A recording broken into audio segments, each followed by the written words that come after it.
I hit with I don't know how fast I was going when I hit the ground, but I was going fast enough to spend 6 months in recovery.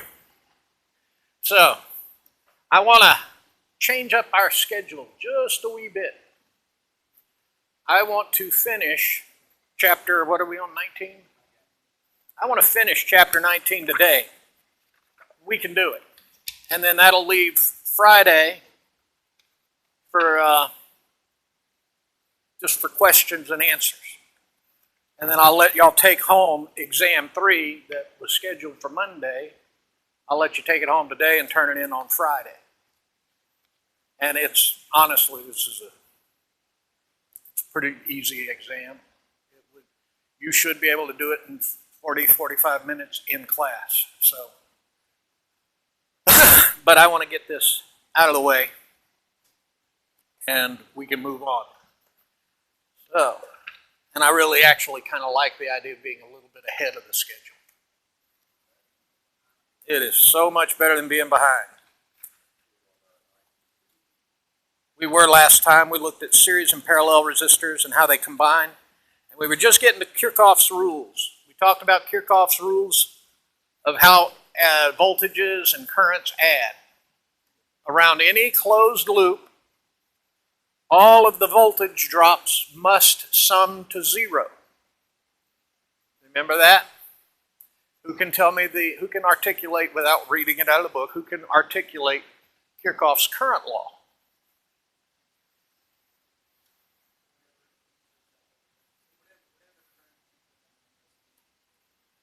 Exactly. The sum of the currents in any node will sum to 0. Okay, however much comes in has to leave. All right. Now, that leads us to this little problem that we're going to work through.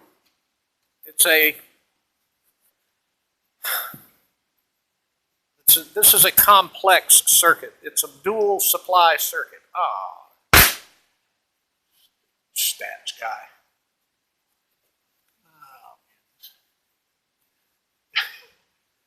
I know, it's stupid. I'm griping about myself, but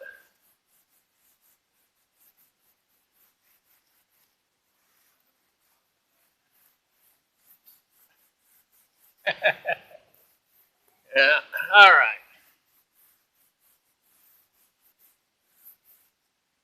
Now,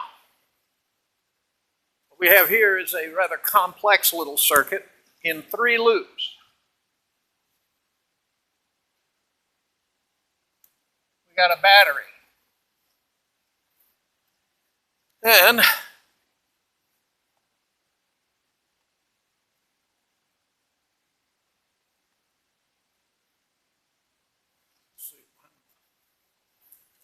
one across the top.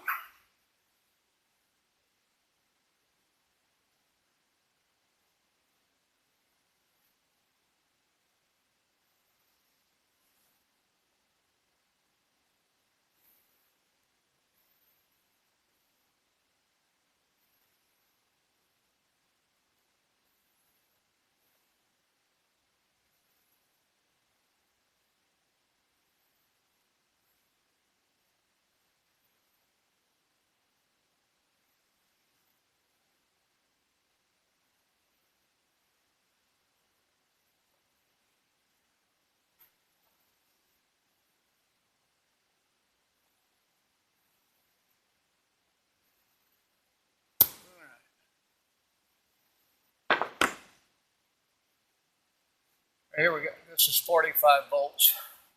I'm already losing another marker.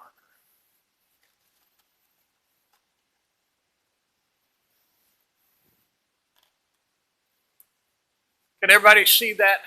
It's on your page 534 in your book. It's actually should be the same as, the figure 1911 on the bottom of page 532. Make that look better.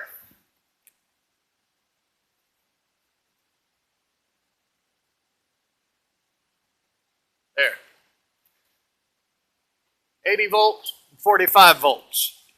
Now in the schematics, they show this 1 ohm resistor and this 1 ohm resistor as the internal resistance of the two batteries. But whether they're internal or external doesn't really matter to us. We've got to analyze the whole circuit.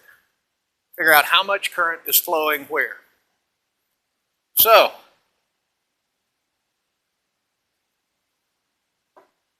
how would we do that? Well, we are going to make assumptions. And we're going to assume that there's a current flowing here. Call that I1. Nope, I'm sorry. I'm going to follow the book. Call that I3. And then we'll assume that we've got I1 here and I2 here. Did I draw those in the right direction? Yep. So, I2 and I1.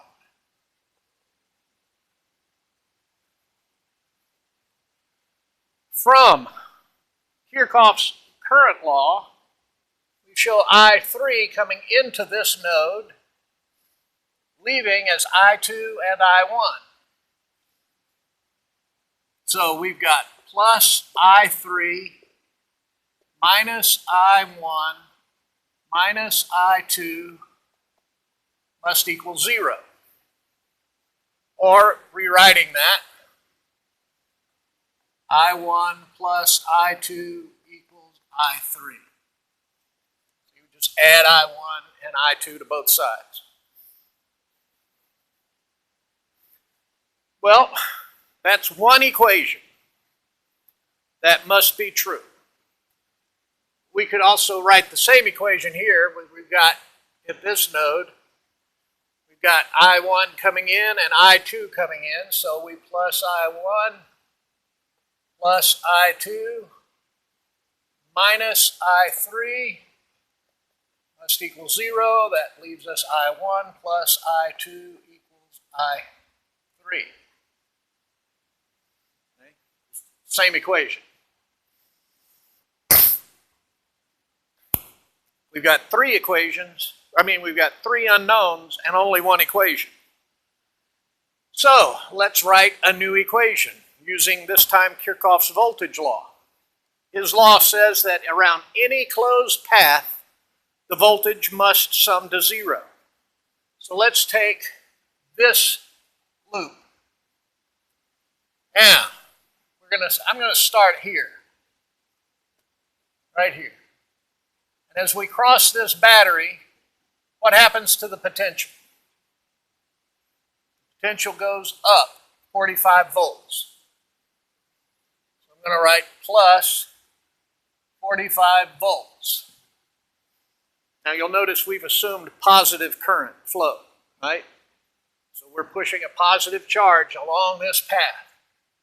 Now as it hits this 1 ohm resistor, this current I3 hits this 1 ohm resistor, what happens?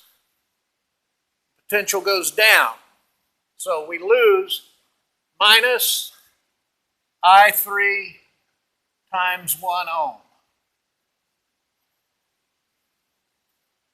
And then we hit this 40 ohm resistor and we lose minus I3 times 40 ohms. Following on around, we lose I1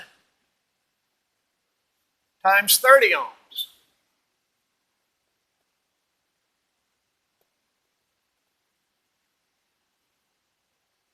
And that brings us right back around to where we started.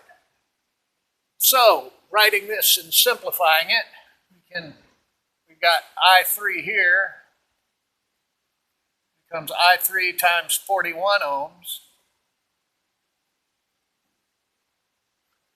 So we write 45 volts minus I3 times 40 ohms minus I1 times 30 ohms. And that's our equation. Let me transfer that up here. We've got 45 volts. Oh, yeah, thank you, 41 ohms. So we've got 45 volts minus I3 times 41 minus I1 times 30 must equal 0. Now we can do another one.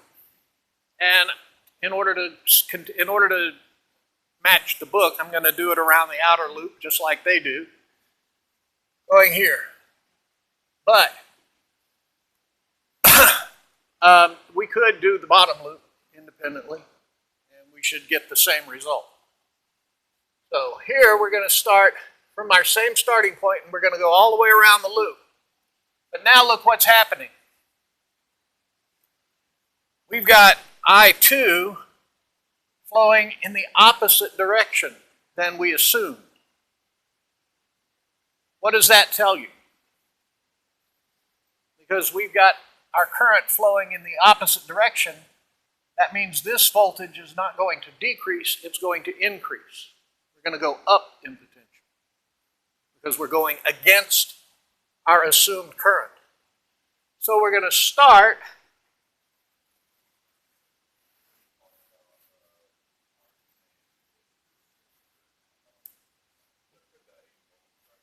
no, has nothing to do with the 80 volts.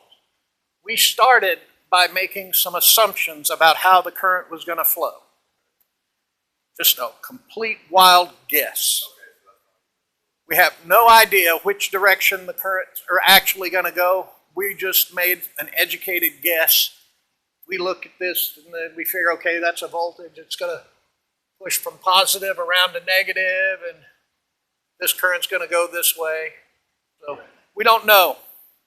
You know, here we've assumed this is positive, this is negative, so we assume the voltage is going to go this, the current is going to go this way. But as we solve the equations, we will find out which direction the currents are actually going when we get the solution. Right now, we're just writing the equation in terms of how we've assumed it's working. So, since we assumed that the current is going this way, you know, when we were going with the current passing through a resistor was drop-in potential. Now we're going against the current. So our assumed current is coming towards us, not going with us. So instead of a drop in potential, we're going uphill. We're going to go positive. We're going to gain potential.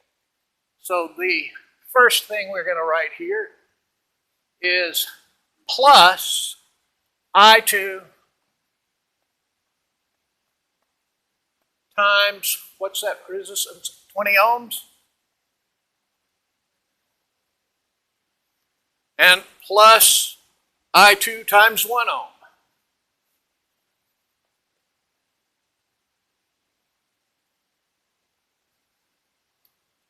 Now, what happens to this 80 volts? We're going from positive to negative. So this is going to be a decrease in 80 volts as we go from here to here. Right? So we subtract 80 volts. And that brings us up to here, where we are now going with the current again. We're going I1 across 30 ohms, so we are going to lose I1 times 30 ohms. And that brings us right back to where we started. So all of this must equal 0. And again, I'm going to simplify it out. We've got I2 times 21 ohms minus 80 volts minus I1 times 30 ohms. And that has to equal 0. So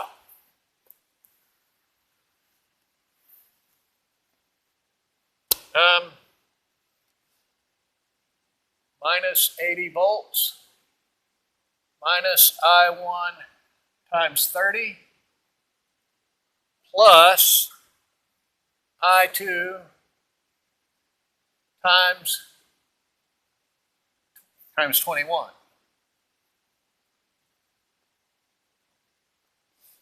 And that has to all equal 0. Did I get that right? Now we have 3 equations and 3 unknowns. We don't know I1, we don't know I2, and we don't know I3. So let's start with this one. We can solve for I3 in terms of I1. That was not a negative sign, right? Okay. So we've got 45 volts equals I3 times 41 plus I1 times 30. And we subtract I1 41 from both sides. We get 45 minus I want to solve for I3 in terms of I1. So I'm going to subtract this from both sides. We've got 45 minus I1 30 equals I3 41. So divide both sides by 41. We've got 45 minus I1 30 divided by 41 equals I3. And we could simplify that further. What's 45 divided by 41?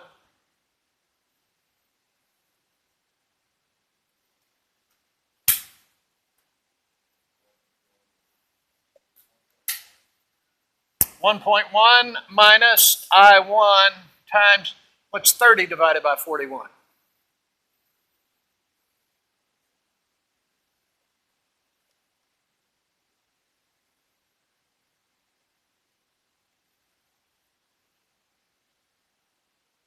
That's I3. And I'm doing this backwards again from the book, aren't I?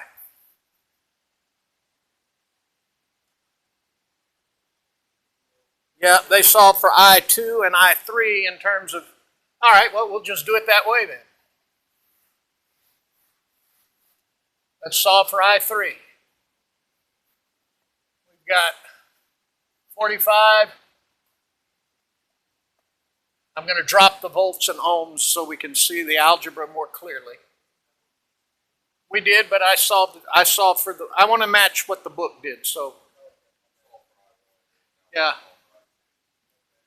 Yeah, I solved for I1 the first time, but I want to solve for I3 instead, because that's how they do it in the book. I want you, when you go back through your notes, I want you to be able to follow along what's happening in the book. The truth is, we could do this. We could choose different loops to write the equation. We could choose different assumptions about which way the current's going to flow. We could choose the current flows arbitrarily. As long as we write the equations properly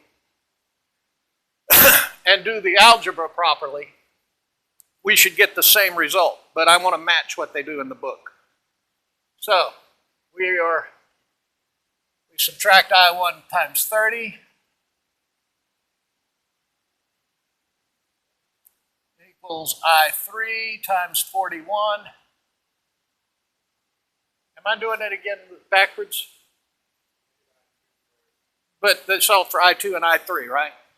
So divide both sides by 41. We get 45 minus I1 30, all divided by 45 equals I3. 45, yeah, by 41, not 45. 45 divided by 41 is what? 1.1 minus I1 times 30 divided by 41.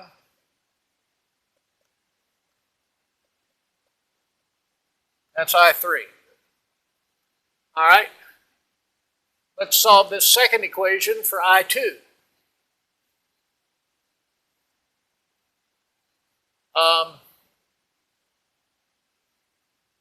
got minus 80 volts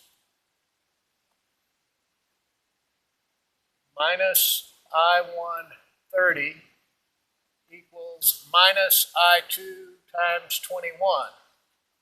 And we can divide right out by a negative 1 and end up with 80 plus I1 30 equals I2 times 21. Divide both sides by 21 and we get 80 plus I1 30 divided by 21 equals I2. 80 divided by 21 is, say again, 3.8.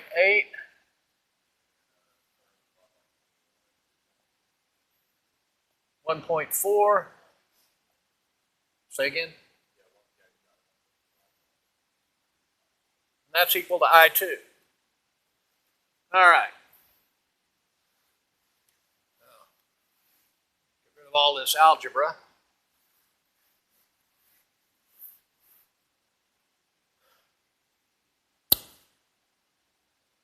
We have I3 and I2 both in terms of I1.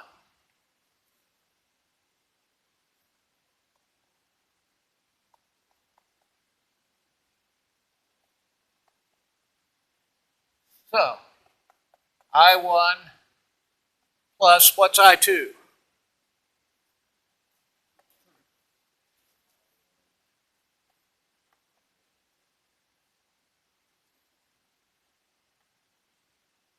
That's equal to I3, which is 1.1 minus I1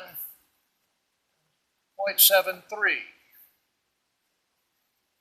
Okay? Let's put all of our I1s on one side and all of our constants on the other side. We've got I1 plus I1 times 1.4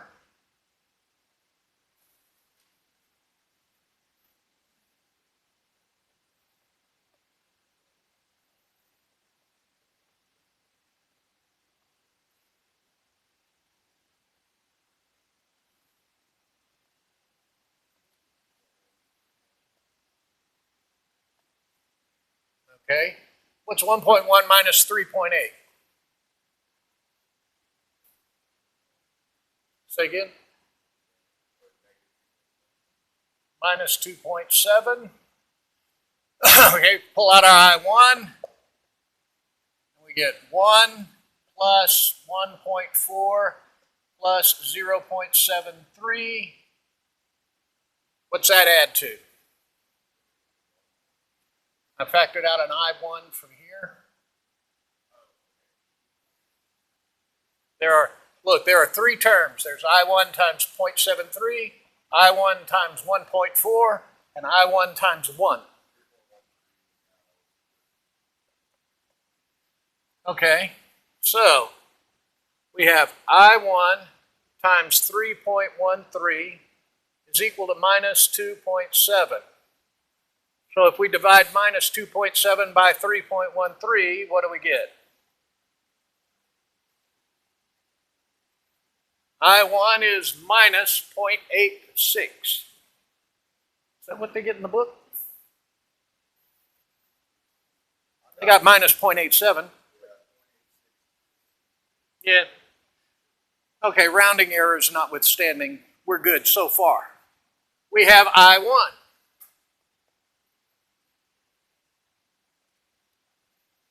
And we'll stick with our numbers. But we also know we have I2 and I3 in terms of I1, if I didn't already erase it. There's I3 in terms of I1 is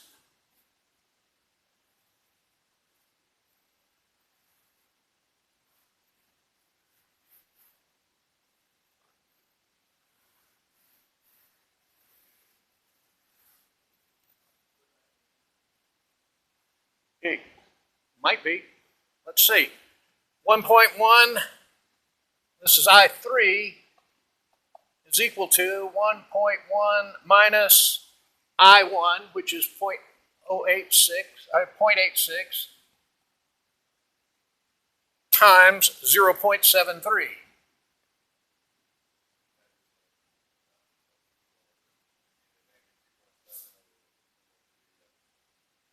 Which? Oh, it is, yes. Thank you. So, what's minus 0.86 times 0.73? It's a negative number.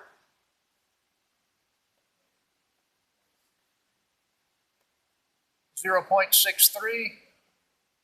So 1.1, double negative makes it a positive, and that becomes 1.73. Is that right? That is I3.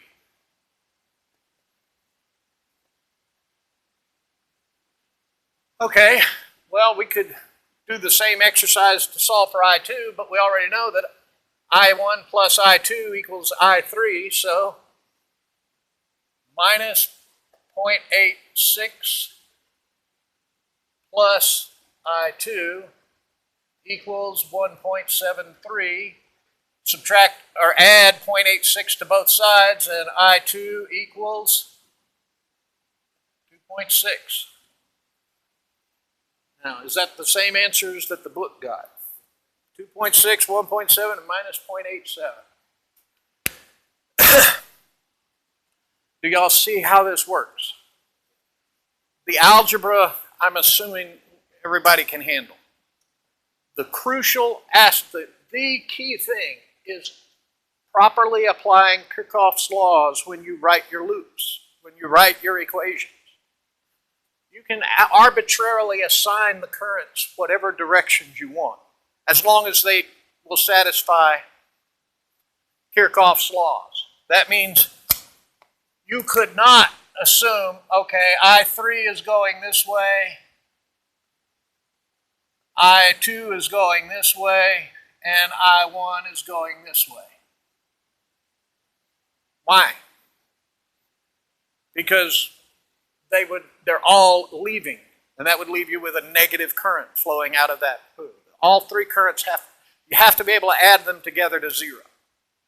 But as long as you assume current flows that satisfy Kirchhoff's laws, and then pay attention when you're adding up these potentials around the loop. Is the current going against you in the opposite direction? If it is, add the voltage. If the current's going in the same direction, subtract that voltage drop. When you get to a power source, a battery, just look at the polarity of the battery. If it's going one way or the other. Here you're going positive to negative, you're going down. You're going negative to positive, you're going up.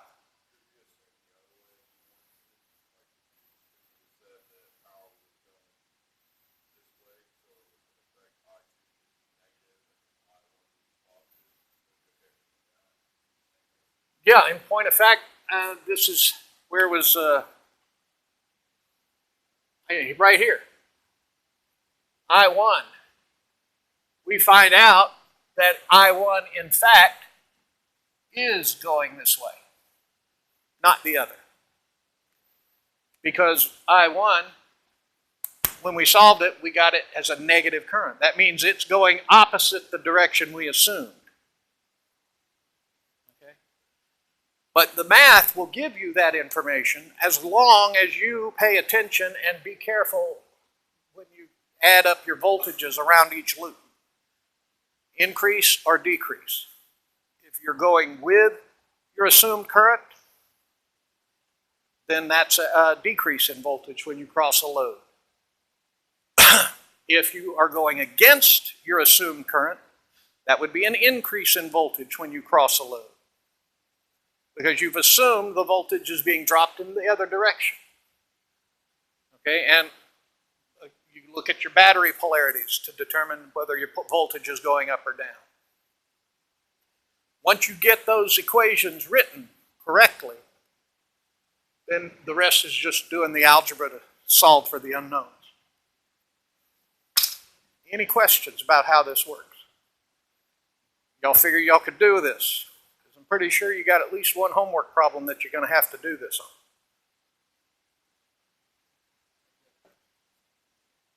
on. Okay, what's your question about? Why, if I got it on my face? Yeah, I hate, please. You know the only thing that's worse than all this? You know the only thing that's worse than all this whiteboard marker stuff? Actual chalk.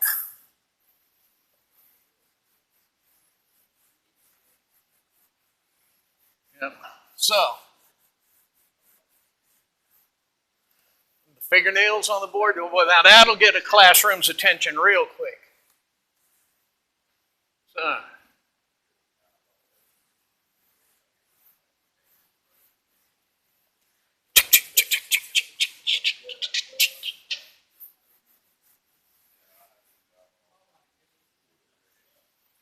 is that Bart Simpson writing lines? Did you ever figure out how to use the music staff thing to cut your work in fifth?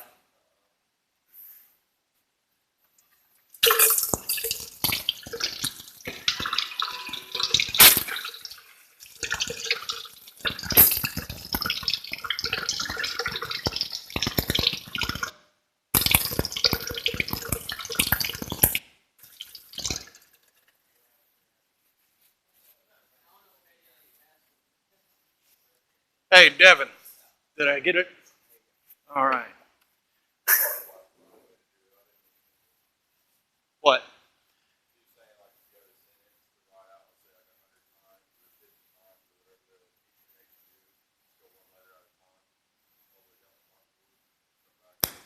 Y'all never had music in your grade schools? Remember that thing with the board with the wires that you could put 5 pieces of chalk in so you could draw 5 lines to make a staff for your music? You never figured out how to use that to... So if you had to write it 50 times, you just load up 5 pieces of chalk, write it 10 times, and you're done. That's right. Well, at least in groups of 5, they're perfectly spaced.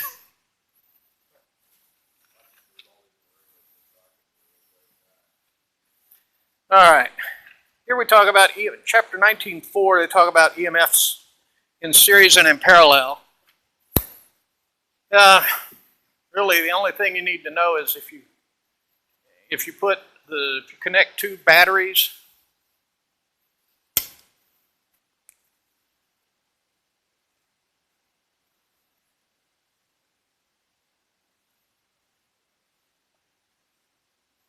Like that, what's going to happen?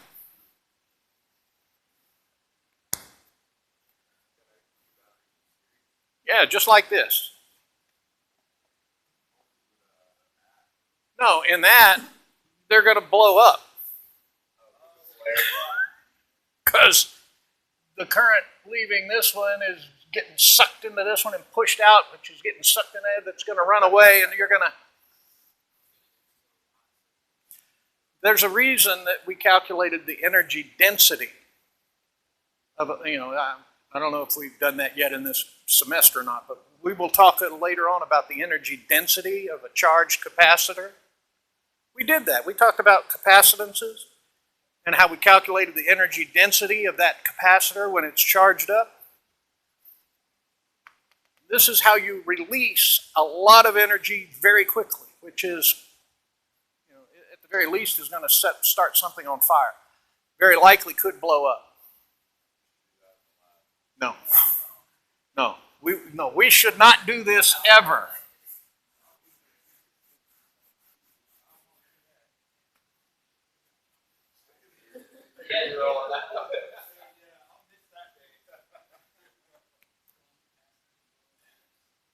If you put 2 batteries in parallel, like so, then the voltage out is going to be the same as either one. The difference is you'll have double the current capacity. Boats and golf carts and electric cars. If you put batteries together like this,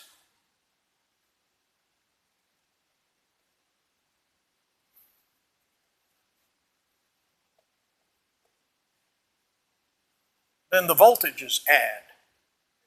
So if this is 3 volts, this is 4 volts, then that's 7 volts.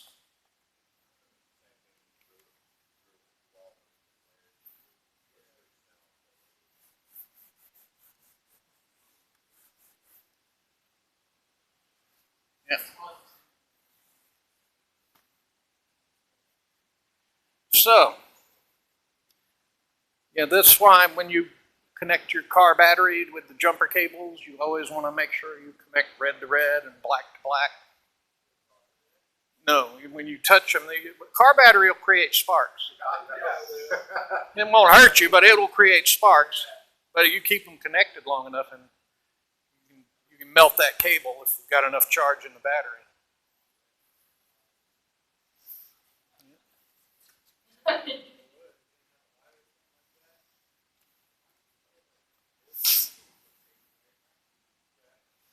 You know another good way to start a fire if you need to? Got a little 9-volt battery, piece of steel wool, plug it on there, it'll catch that steel wool on fire. A little rectangular 9-volt battery. All right, now let's talk about circuits with capacitors in series and parallel. We went through this when we did the resistors, so I'm not really going to. I'm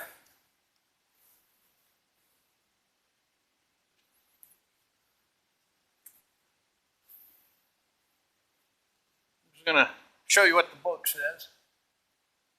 You've got total Q is equal to the Q1 plus Q2 plus Q3.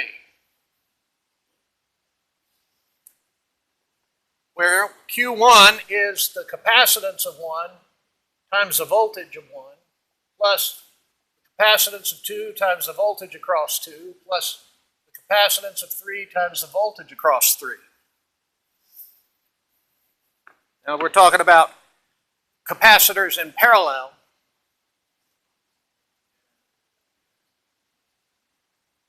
That's right.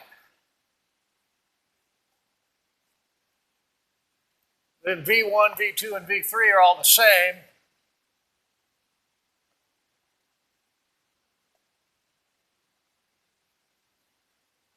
The total Q, that total Q on that circuit is V times the sum of the capacitors when they're in parallel. When they're in series,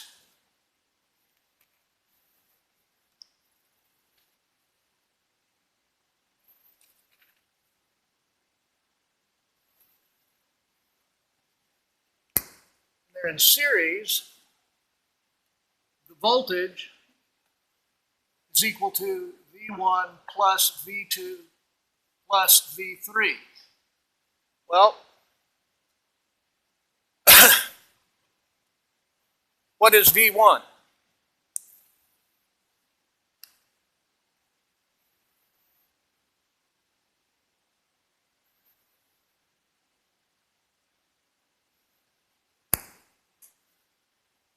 V1 is the total charge on the first capacitor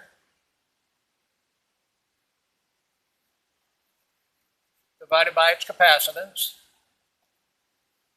V2 is the charge on V2 divided by its capacitance.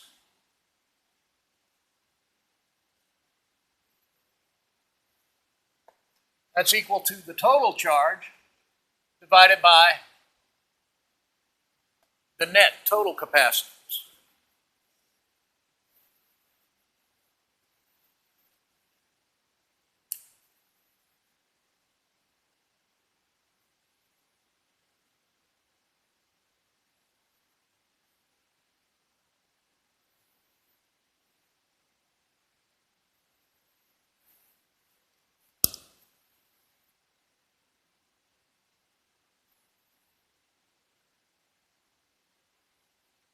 So, yeah.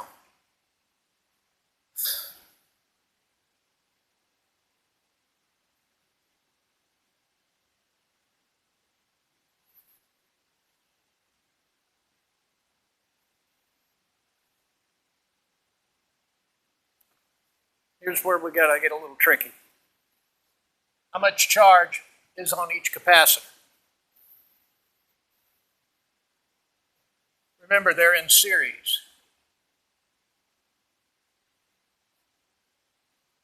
Whatever charge is here is the negative of the charge that's there. Right? And that if the negative charge is here, then that means there's a positive charge there. Which means there's a negative charge there, which means there's a positive charge there, and a negative charge there. Okay? So the point is, all of these Q's are the same quantity. Remember talking about when we talk about capacitors, the charge on the capacitor is this, it has the same charge but with opposite signs on both sides of the capacitor. The Q, when you talk about voltage times capacitance gives you charge Q, that's the charge on one plate. And it would be equal and opposite to the charge on the other plate. So if you added the charges, then the Q's would cancel and it would go to 0. Right? At any rate, that's why all of these Q's are actually the same. You divide through by Q and you're left with the net capacitance. 1 over the net capacitance is equal to 1 over C1 plus 1 over C2 plus 1 over C3, etc. Just the opposite of the way it worked for the resistances. Okay? Yeah, I'm going quick. Seriously, do I need to slow down on this to go back over this, or y'all?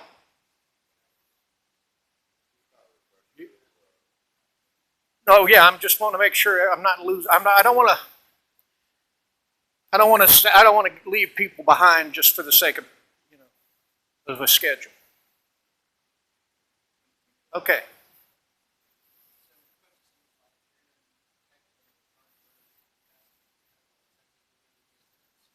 Exactly. Right. The analog on a resistor would be the current. The difference is when you have resistors in parallel, the currents can be different in each branch. When you have capacitors in series, that's no longer true. They can't have a different charge here and here. Whatever charge is built up here, minus that charge is here. And if you've got in this node, because remember, this is actually a plate connected to a plate that's electrically isolated from everything else. So if you pull minus Q over here, then you have to leave plus Q over here, which charges this capacitor up to plus Q, which pulls that plate down to minus Q, which pulls that plate up to plus Q, which pulls that plate down to minus Q, which is from over here, is the other side of this Q, giving you your total voltage equals Q divided by capacitance, net capacitance. So that's the big trick here, is to understand why we can't just say, I don't want to just wave hands and say all these Q's are going to be the same without showing you why. That's the whole point there. Now, the only thing left to cover before I give you your exam, let you go home and crank that out in about 40 minutes and start working on your homework. So you'll have plenty of good questions come Friday.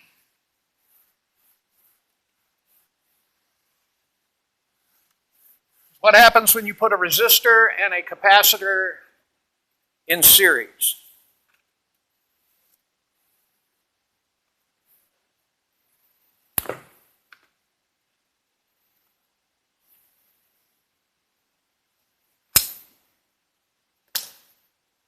We got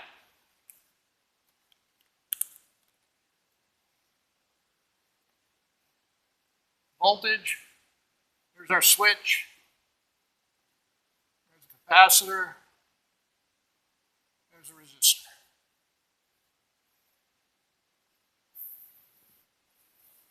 Now, what happens when you close this switch?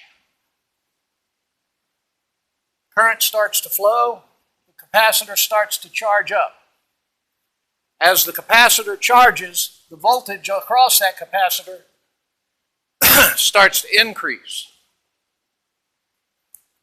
Once this capacitor becomes fully charged, what happens to the current? It stops. Once the capacitor is charged, the current no longer flows. The current only flows while the capacitor is charging. Okay? So when you first close the switch, what's the voltage across this resistor? You've got current flowing, the voltage, the current times that resistor gives you the voltage across it. As the capacitor charges, the current decreases, the voltage across this resistor decreases. So, from the moment you close the switch,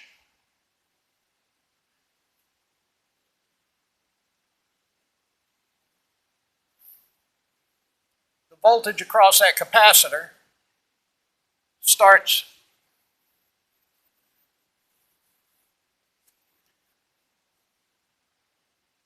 to do this.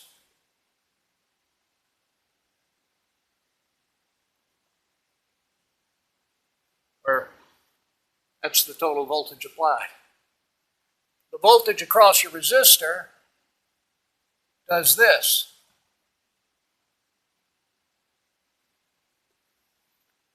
Okay? And they have better pictures than I can draw in the book.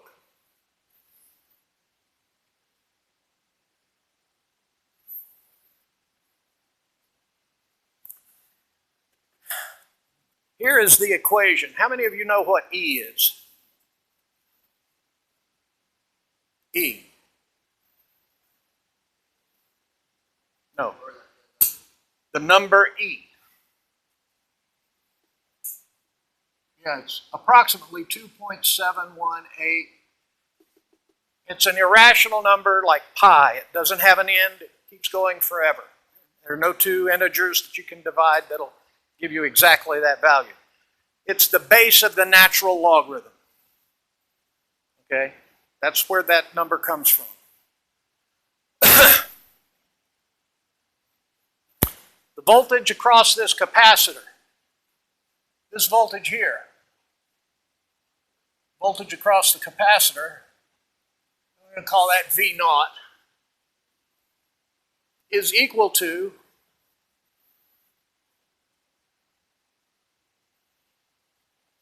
V naught times 1 minus E to minus T over RC. R times C is the time constant. Okay?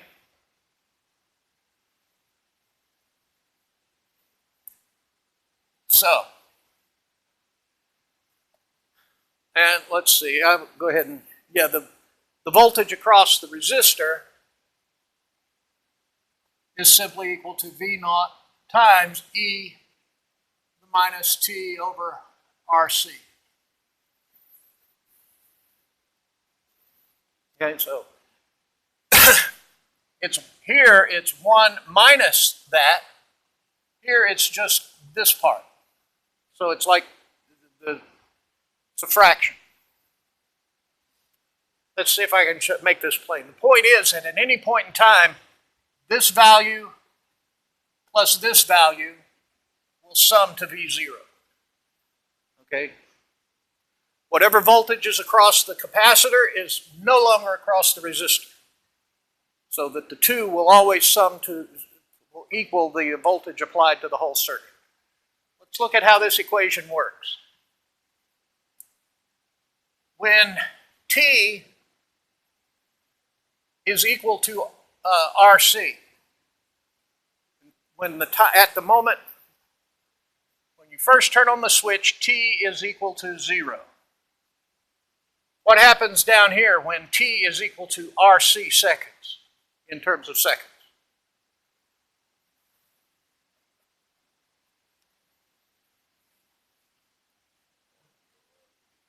then it becomes 1 minus e to the minus 1, which is 1 minus 1 over 2.718.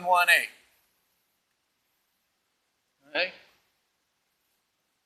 Somebody with a calculator.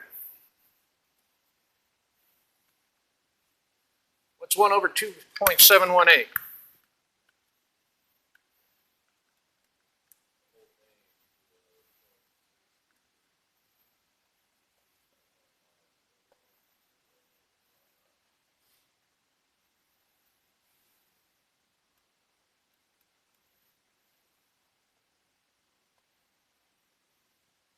.63. Okay? The E, the 1 over E, is 0.36. That means, or 0.37, rounding to 2 digits. So that means that the voltage across at T equals RC, voltage across the capacitor is equal to 0.63 times V naught, and the voltage across the resistor is equal to 0.37 V naught. Okay? What happens when T equals 2 times RC?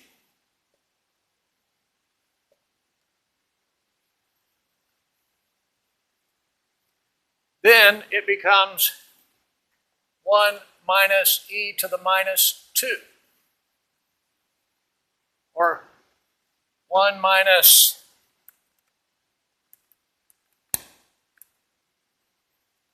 one over 7.387 dot dot dot, which is 1 minus 0.135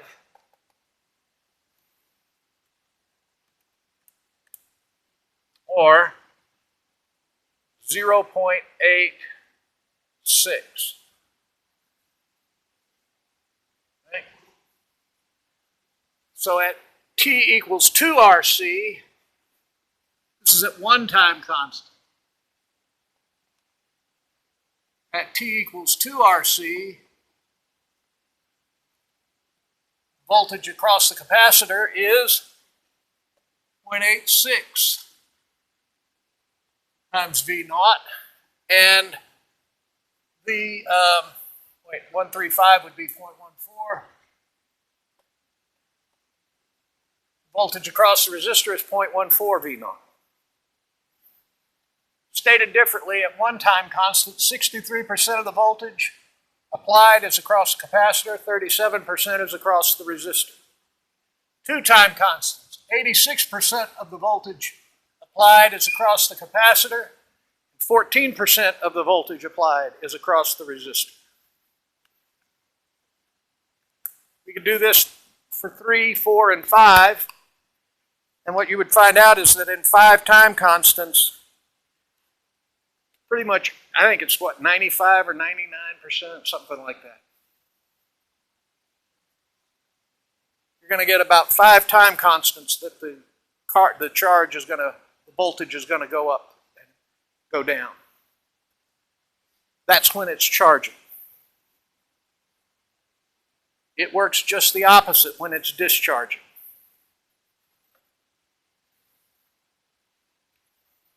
The voltage across the capacitor, this is for charging. When it's discharging, the voltage across the capacitor is equal to the applied voltage, or the initial voltage that it started with, times, and the voltage across the resistor will be equal to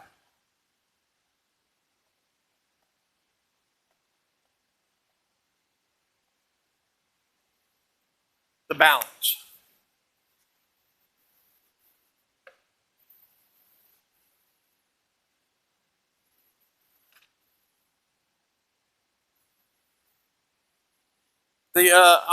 One more last thing. I called this the time constant, RC.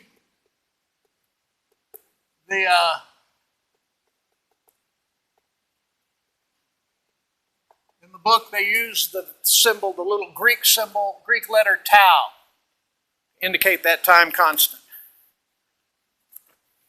And on that note, I'm out of time, so come get your take-home exam, and I will see y'all tomorrow for lab.